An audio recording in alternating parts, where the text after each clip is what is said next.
Hello, good afternoon. Hi, everybody. Hi, Jackie. How are you doing, my friend?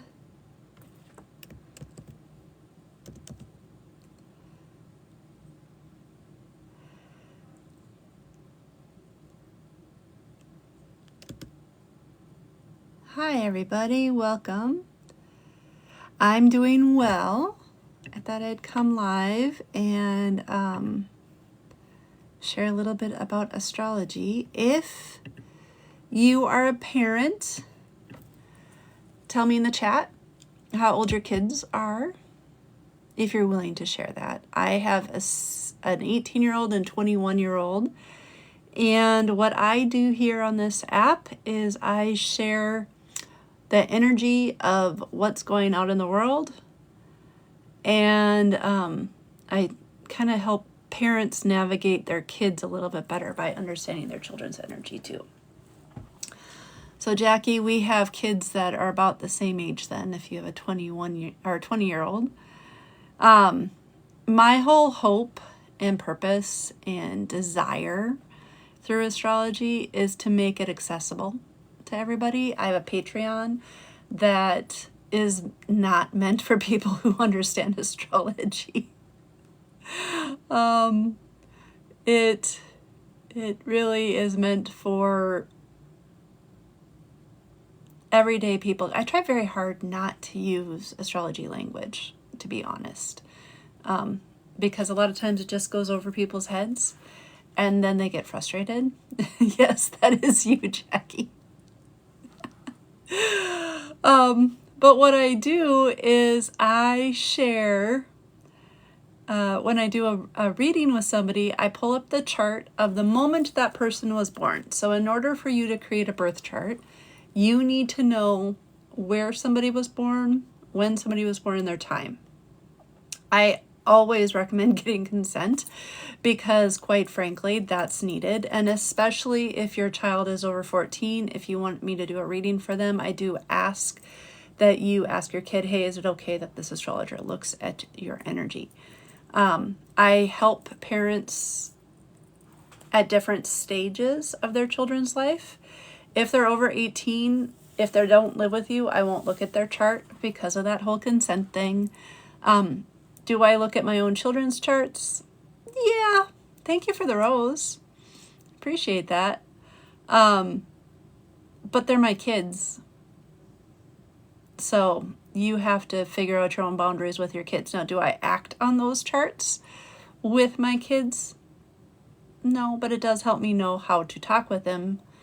For example, my oldest they both have Aquarius suns. They both are Scorpio risings. And my oldest is a Pisces moon and my youngest is a Gemini moon. The moon sign is how you feel on the inside. So my oldest is double water and air for their elements, for their big three. My youngest is double air and water. So he will talk more. My youngest will talk more through his feelings. Like he has to hash things out. He has to talk it over with friends. And then he feels like he can come to a decision a lot of the times. My youngest feels through things and they can get overwhelmed super fast. It's a big thing with anybody with a strong Pisces in their chart. So I've learned that if I want to be able to have a good result, meaning I heard on a live with one of my mentors, they talked about how if you want somebody to understand if you want somebody to understand you, speak it in a language they understand. So if I'm going to talk with either one of my kids, I want to speak it in a language they understand, not to manipulate or coerce them into doing something that I want them to do, but mostly just so that I can offer their advice. As your kids grow older, we have to start doing a gradual release of, I guess responsibility is a word you could use, a gradual release of letting them figure things out. Let's do it that way. We need to do a gradual release of letting kids figure things out. So The way that I do that is, yes, I know my kids' charts, but I also know them. And I also know what works best for them. Not just because I'm their mom, but because of the different phases they're in. Like, my oldest has been playing for their cell phone because I noticed that when they moved out, they went out to dinner a lot. So I figure if you can go out to dinner a lot, at age 18, you probably can afford your cell phone, right? So that was the first bill that I let my oldest have. And my youngest started freshman year of college, and I noticed he was going out a lot. So guess what bill he gets to pay now? Yep, it's a cell phone bill. He's making money while he's at college, so it's not going to be a financial burden. And if it ever becomes one, then we'll reevaluate it. But knowing those kinds of things gives your kids the gradual release. All this is to say, when I do a reading for parents, I am not going to share the same information with a mom or a dad of a 7-year-old as I would with somebody who's 14 or 16, because they are in different stages of their life. I was also an educator for 14 years, taught 7th grade remedial reading, so I do have some background in that as well. So, thank you, Jackie. I hope you liked that advice. I mean, honestly, I tell everybody advice is the same as you are a parent. You can take advice in one ear, out the other, and you get to decide what you're going to use with it. So I want to show you what a birth chart looks like if you've never seen one. So this is, when you go to the freebie in my bio, this is what I'm teaching you how to do, is how to create this birth chart. So this is the chart of the moment. So if a baby was born at 3:23 p.m. in Robbinsdale, Minnesota on November 7th, this is the exact placement of where everything is in the sky. So this baby would be a Scorpio sun, a Virgo moon, and an Aries rising. The rising sign is always dictated by the time of day that you were born. That's why you need to know the time of day. That's why you need to be precise.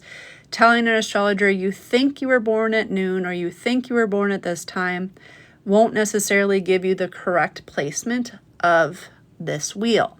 Now, I use a form of looking at a wheel called Platypus, which gives you unequal houses. So this is the first house, second, third, fourth, fifth, sixth, seventh, eighth, 9th, 10th, 11th, 12th. This is totally dependent on the longitude and latitude of a person, of how big the houses are. If you work with a traditional astrologer, typically they use whole sign. So if that was the case, Aries would be the first house, Taurus would be second, Gemini third, and so on around the wheel. You can think of this like a piece of pie. And each of these slices gives you a different aspect of the person's identity. It goes from the self to your relationship towards like your outside self. Like, this is your first house is about your body. The second one's about how you feel safe and secure with your resources. Third is communication. So this is truly about yourself. Fourth house is about your family of origin. Fifth house is how you have fun and creativity. And sixth house is all about daily life and your work, your day-to-day work, like how you make your money. Seventh house, this is where you're starting to have the relationships in this quadrant. So the seventh house is all about one-on-one relationships. It's not just about romantic relationships. It can be about business relationships. It could be a one-on-one relationship of how you are with your kid. It's any one-on-one relationship, okay? Eighth house is about the occult. It's about investments, other people's money. It's about your intuition and how you problem solve and how you want to have your personal power. The ninth house is your learning house. It's how you want to see other cultures. It's how you want to grow as an individual. 10th house is usually the one that people call the career house. It also could just be how you want to view yourself in the public life. The 11th house is community and your friends, and the 12th house is unseen influences. It's your dreams, your hopes, your fears, all of that reside inside of that house. I have a cheat sheet for this on my website as well. You can download too. So this child, if this child was born at 3:23 p.m. in Robbinsville, Minnesota on this day, would have a Scorpio sun, a Virgo moon. So this is a very healing signature. These two alone are very healing. And in this lifetime, they would be wanting to rise towards an Aries signature, which is one that takes the lead, goes first. Aries welcomes in the spring, all of those kinds of things. Now you're going to notice that some of these houses have nothing in it, and that is perfectly fine. It doesn't mean that this person is missing Gemini, Cancer, Leo, Sagittarius, or Capricorn. It just means that there isn't planets in that. And if I was looking at how does this person view fun, well, I would look to see who is ruling the 5th house, because that's where the line starts, and it starts in Cancer. Cancer is ruled by the moon. So I would look at the attributes of this moon and what comes off of it as to the different ways that the person might want to have fun or be creative. They're going to want to feel safe to have that fun and that creativity. It's going to be a blend of Cancer and Leo energy, but Leo rules the 6th house. So if they don't enjoy what they want to do for their daily work, if they don't enjoy how they want to take care of their health, it's not going to work very well for them. That's what that means. All the blue lines and the red lines are different energies and how they talk to each other. The blue ones tend to be easier. The red ones tend to be a little bit more difficult, but difficult doesn't mean bad. And in fact, they will wake you up. Anything that's in opposition, like all of these lines in the middle, how you can meet in the middle between the two signs. There's a lot of talking between Taurus and Scorpio energy. How you can meet in the middle between the two is going to be how you can help your child navigate their life just that much easier. So that's a little tutorial on what birth charts are. I started looking at them about 3 years ago when my oldest started bringing them to the house. And what I did since then is I've been in classes through Deborah Silverman Astrology. I've graduated through her school. I've taken specialized classes to how to ethically help parents understand their child's chart, because that consent is really a big thing with me. I have learned how to do chart rectification, which is if you don't know your birth time and you have no access whatsoever of how to get to your birth time, then I can help you figure it out through answering some questions. So, what general kind of astrology questions do you have? I can't look at your chart unless you become a subscriber, and the subscribers are the 0 out of 13. They're the little stars. I think it's up at the top. I won't look at your chart unless you are one of those subscribers. Following my page is not the same thing. So there's that. But we have a sign change that happened. Will be happening tomorrow. Venus is going to be moving into Libra, which she loves. But she's at the 29th degree of Virgo today. So if you feel like putting those final touches and just making everything just so, and wanting to just be, what's the right word for this? Like extra Virgo, Libra-esque, or extra Venus in Virgo is what it is. So a Venus in Virgo, I have this natally. I love to have very fine-tuned answers. I love working on Canva. I have to have my pictures visually be appealing. If you follow my newsletter, you'll see I like to put in pictures anytime the moon changes sign and stuff like that too. So, yeah.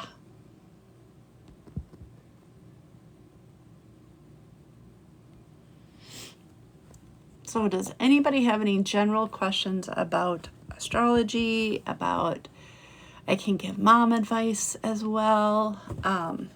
My oldest is non-binary, so I'm a huge advocate of the LGBTQIA community as well.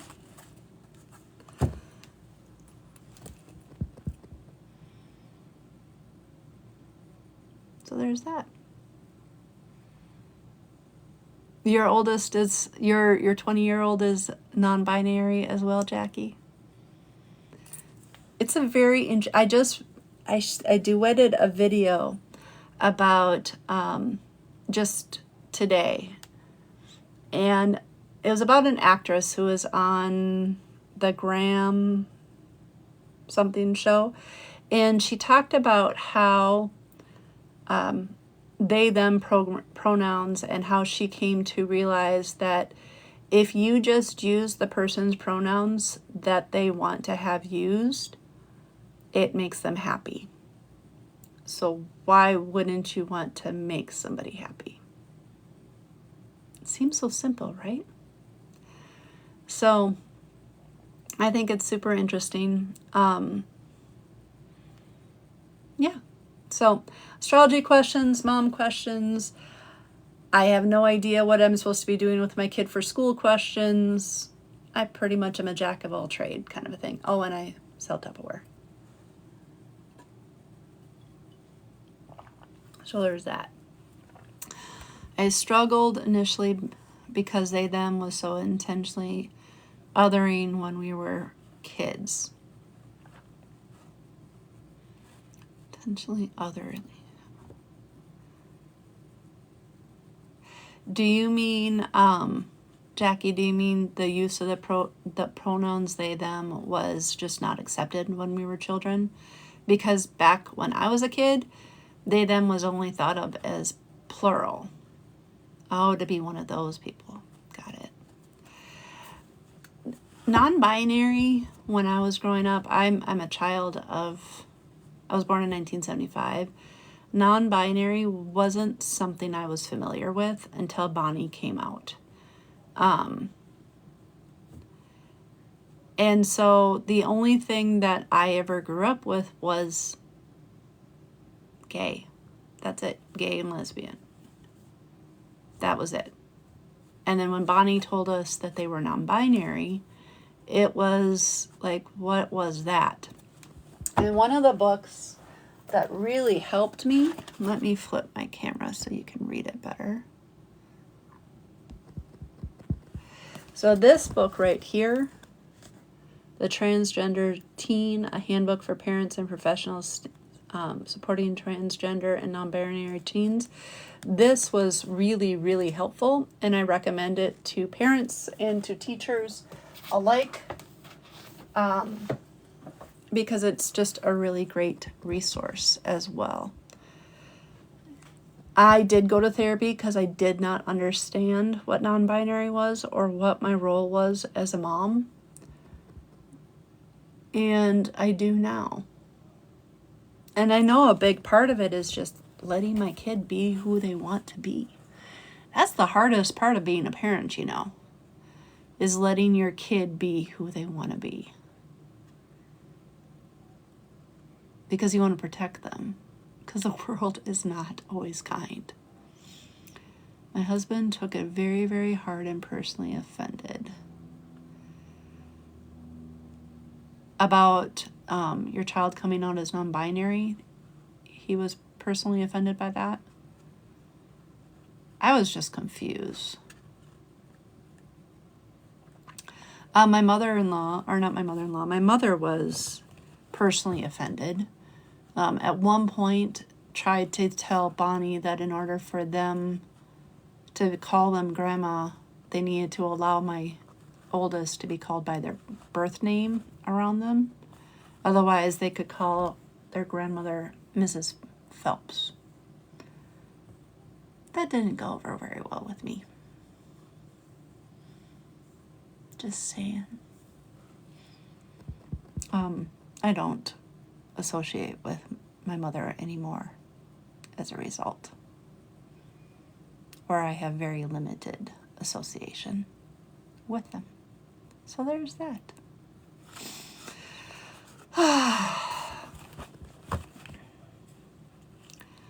So welcome to my live for those of you that are joining late. What I've done so far is I have shared what the chart of the day looks like. There's a lot of things talking back and forth to each other. We've talked a little bit about what the houses are.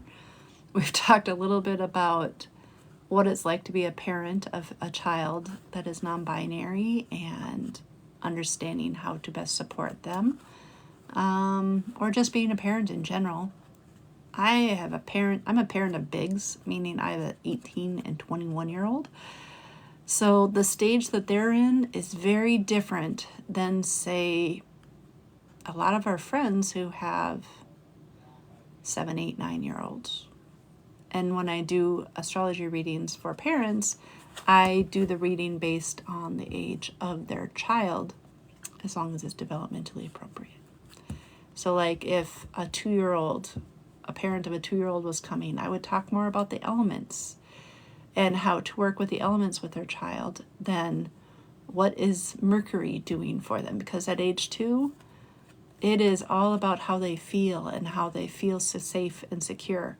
It isn't until age 7, when they are entering school, that the Mercury years start, and how you communicate and how you use your mind gets influenced a lot. So there's that.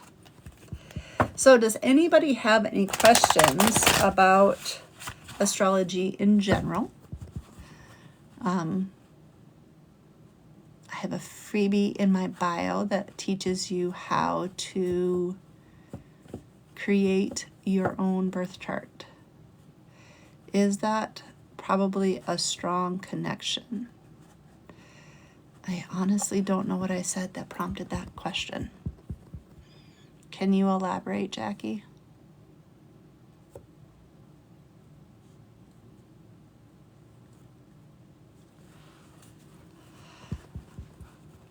I'm not sure what I said that triggered that on the chart. Oh, are you talking about like the different lines, the red lines and the blue lines? Because I can go back to the chart of the day and kind of illustrate a little bit more about that.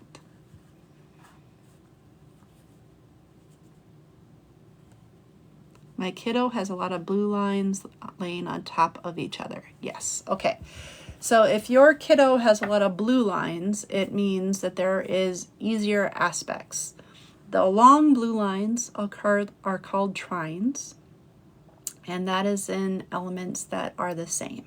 So you will see it when there's a connection between two earth signs, or two air signs, or two water signs, or two fire signs. Okay. The shorter ones are called sextiles. That's when they blend well. So like water and earth blend well together. It makes a beautiful mud. Air and fire blend well together. So those are sextiles.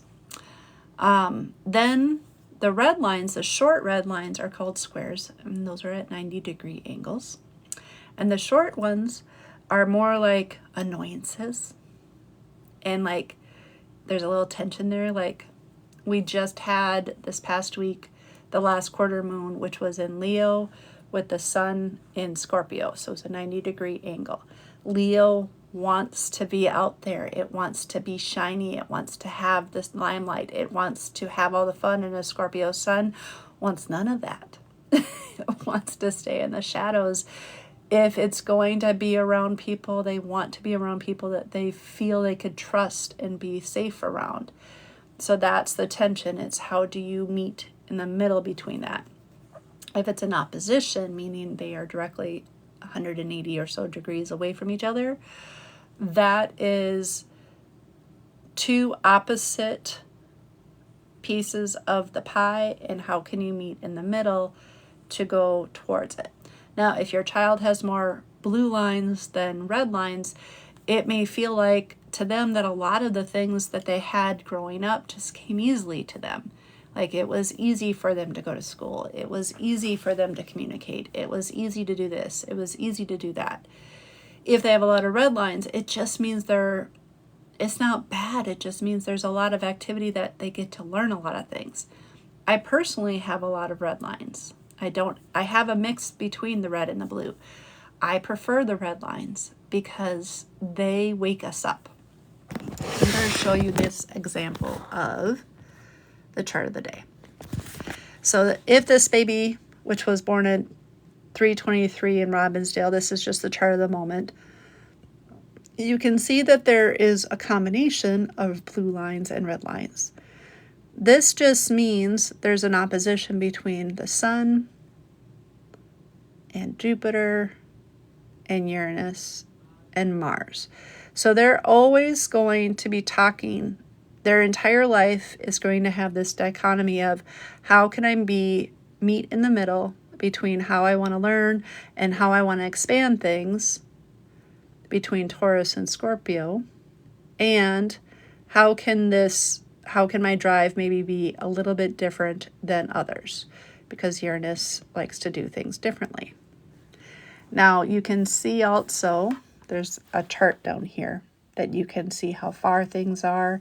There is some orbs, like how far things can be for it to work really well together. But this person, this child, if a child was born at this time, would have a trine between Uranus, Venus, and Pluto. So this child would have the ability to really heal relationships, and they might find that relationships between friends are very transformational and very important, and they're always going to be a little bit unique. That's what this triangle means right there. Now, this sextile, or this square right here between Mercury and Saturn, means there might be a little bit of confusion amongst how they think, because this Mercury is in Scorpio.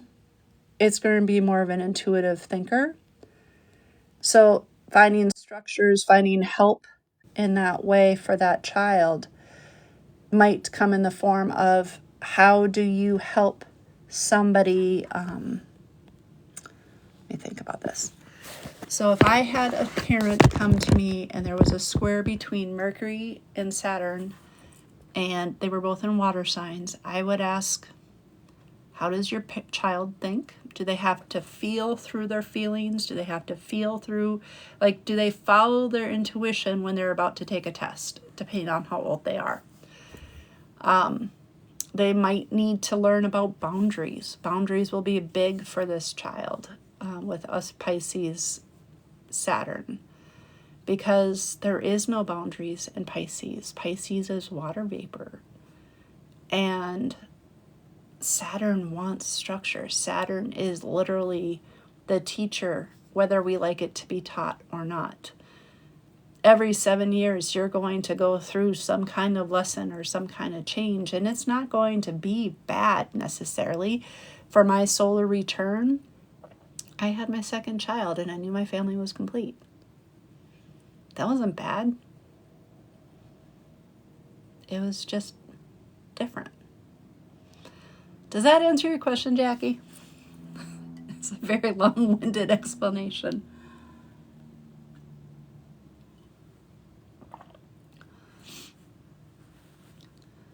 I'm guessing so by the heart and the thumbs up.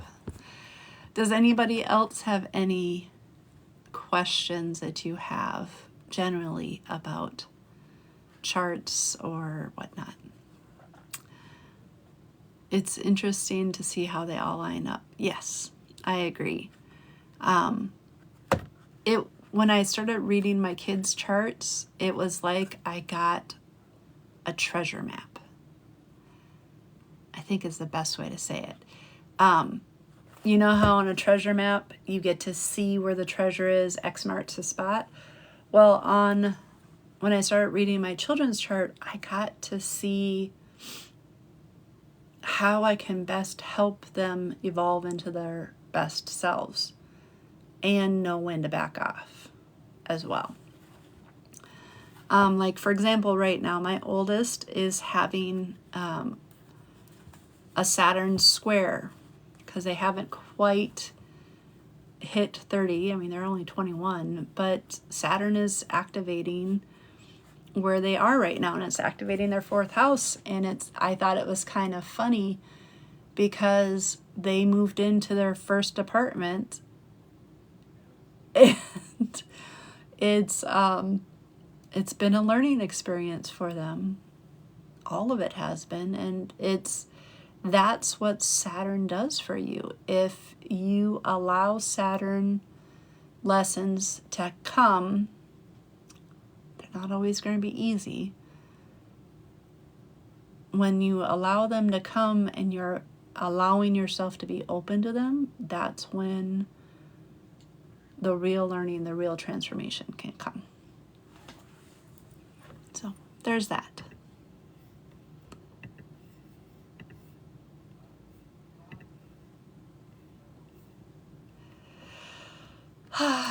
I love it too. I want to show you my chart.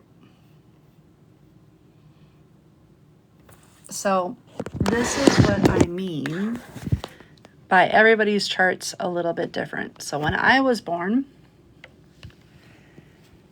I have a Libra sun, an Aquarius moon, and a Taurus rising. I'm a stick in the mud. I am very fixed. I needed harmony and balance most of my life, and in the fact I was a doormat a lot of my teen years because I just wanted peace and harmony that much. And my friends are very much my family. And so this is my life. And when I had my Saturn return, that's when Connor was born, almost to the full day. And then when I bought my Tupperware company, Pluto crossed over this line right here and transformed my entire career. Not the Pluto down here, but the Pluto in the sky. That's what readings with an astrologer does for you. It allows you to see where things are with transits. So this is my same chart now, but where the inside of it is where everything was when I was born. And the outside of it is where everything is right at this moment. So right now, Pluto's in my 10th house. Saturn is in my 11th house. Neptune is in my 12th. Chiron, I just had my Chiron return, which coincided with me writing my book. The North Node is sitting right on top of my Chiron. It's actually right between Chiron and Jupiter, so I've been having a lot of karmic things happen lately. We have Jupiter in Uranus in my first house. The transiting moon is currently in my 5th house. It will be in my 6th house tomorrow. Venus is transiting through my 6th house. My sun is in my 7th house, as is Mars and Mercury.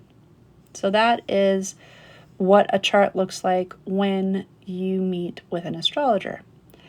And what I'm looking for is what's being activated at the time. And I do that through just seeing where the different degrees are by looking at the transits, see what adds up. So here I have 20 degrees of Libra, 21 degrees of Taurus. That isn't anything. There isn't anything that is too wide for anything else. So I would just go through and figure that out. Another part of the things that I do when I talk to clients is I do progressions. There we go. I want to do a progress chart because it shows what period of your life you are in. And so all this does is it moves the sun every 1 degree every year that you were born. So actually this will be easier to show on. my natal. So currently, the one that we always look to most when we looked at and pull progressions is the moon, because that's how you feel. And you have a progressed moon about every 2.5 years is how long it takes to change. Currently, my progressed moon is in Scorpio in the 7th house. And I have, I'm in the balsamic phase because it'll catch up to my progressed sun in Sagittarius in 2025. So it's been reflective for me. It's been quiet for me personally. I've written a book. So that's pretty interesting as well. I have my progressed Pluto is sitting, looks like it's on my Mercury,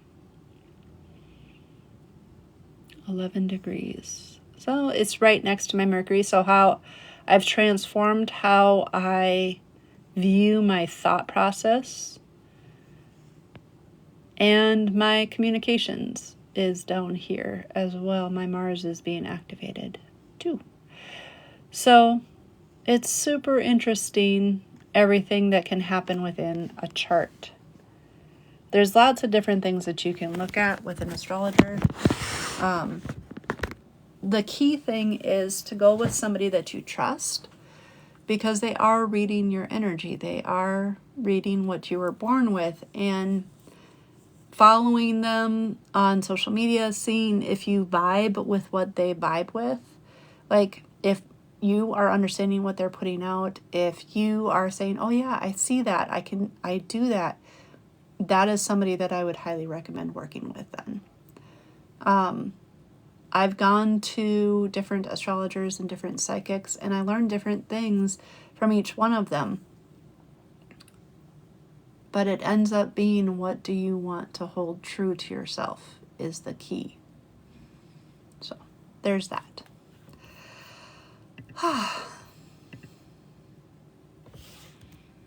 So with that in mind, do we have any other questions about astrology?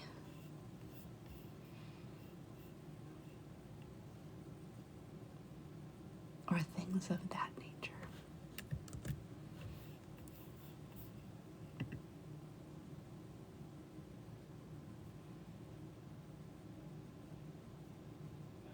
You're very welcome, Jackie.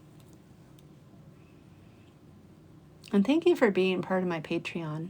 I hope that that has been helpful. I answer questions very readily in my Patreon because I want to build a community there of people that just want to understand their energy, and if they're a parent, understand their children's energy as well.